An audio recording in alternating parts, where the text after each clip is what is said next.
Hello people of the internet, my name is Rosananda and today's topic is about rotational dynamics. And we're gonna prove some equations that I've got from the basic books. So for the first object, we got this circle that already have the free body diagram. And because we have to find the acceleration in this rotational dynamic, we're using the force and torque formula. Regarding to the second Newton's law, sigma F equals to mass times acceleration.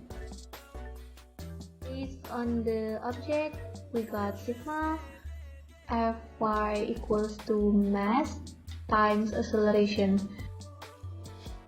And for the forces that works in y coordinate are friction and force, and equals to mass times acceleration. And we just have to move the friction to the right side. So we get the first equation. Now move to the torque formula.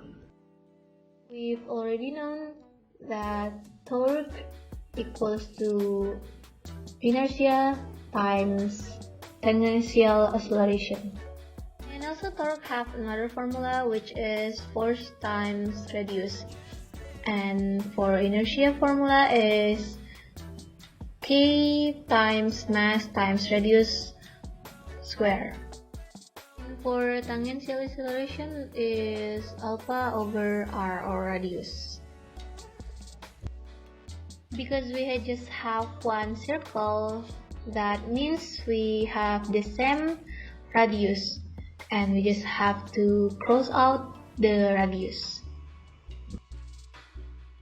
The force that makes the circle or the ball move is friction, so we just have to substitute the force in the torque equation into friction. And then we got the second equation is friction equals to k times mass times acceleration. Okay, from the first and second equation, we write it down again and substitute the friction in the second equation into the friction in the first equation. So we got force equals to mass times acceleration plus k times mass times acceleration.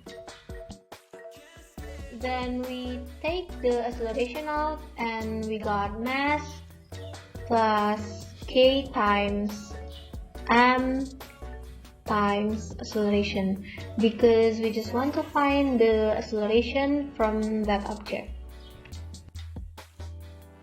From that, we move the m plus km to the left side and we got the formula of the acceleration.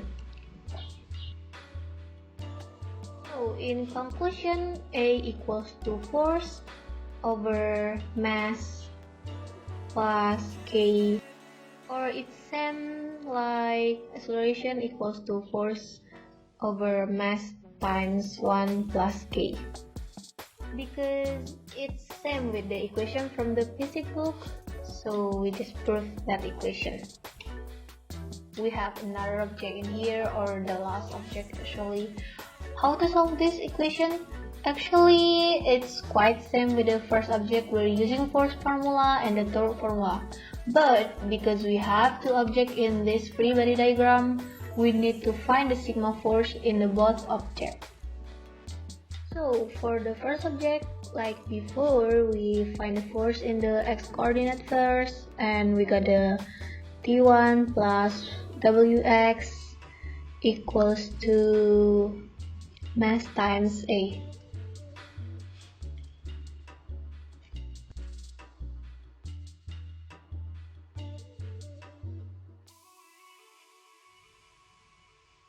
And then we move the Wx to the right equation again. So we got the first equation. We keep that for the next equation.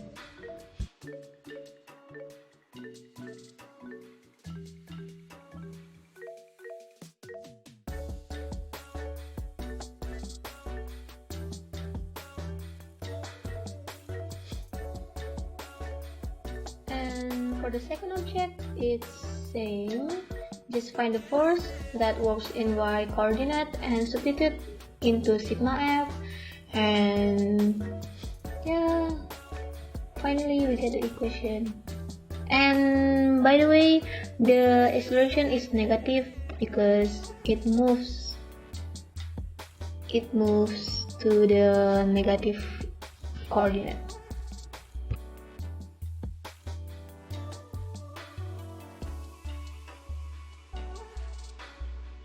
So the result is T2 equals to minus mass times A plus W2.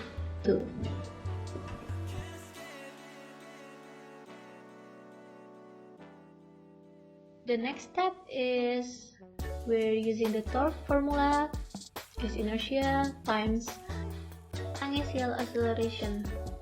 And then for the torque, another formula is force times radius equals to kmr square times acceleration over r. And again, we cross out the radius. And this torque formula is a bit different because we're using the forces that work in the catrol object instead of in the box or ball object. So the forces that work in the catrol are tensions. We got tension 1, tension 2 minus tension 1 equals to kma. This mass is for the catrol. We substitute the first and second tension that we got before.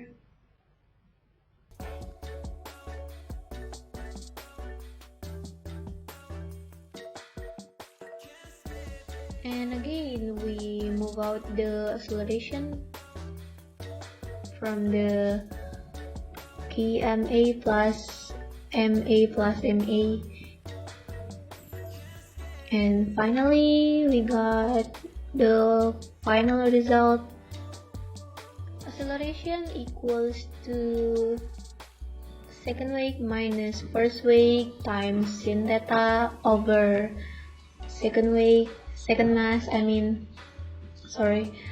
first mass plus km, which is m is for the mass of the catrol. And again, we proved the equation from the book. I think that's all for my video today. Thank you for watching. Goodbye and see ya!